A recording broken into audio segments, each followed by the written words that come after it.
fair to say that consumers are now looking further afield for the products that they want, the price that they want, and the delivery experience that they want.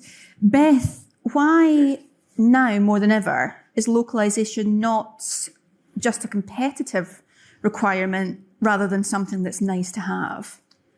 So for me, international shopping should feel as seamless as buying locally.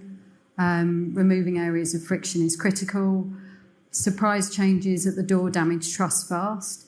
So asking customers to pay duties and taxes on delivery, often with inflated admin fees, leads to refused parcels, more Wismos, low repeat purchases, and ultimately a higher cost to serve for retailers. When those parcels come back as refused or undeliverable, there's often an environmental cost too, especially if the stock can't be reused. When retailers take responsibility for customs clearance and handle duties, taxes and fees up front, delivery feels simple and familiar to the customer. There's no surprises at the door and the experience feels much closer to buying from a local brand.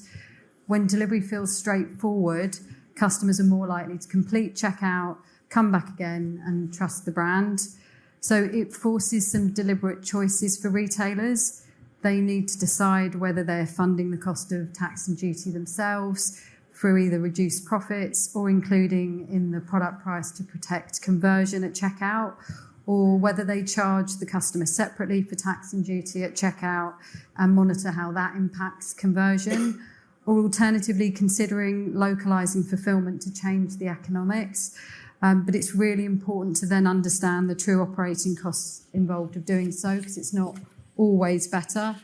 So whatever route retailers take, transparency matters. Customers need to understand the total price of what they're buying. If charges cannot be calculated up front, they still need to be clearly signposted. And underpinning all of this is data, which I feel like I spend my whole life talking about now. If the data is wrong or incomplete, none of these models work properly, which is why partnering with people who understand local requirements becomes critical.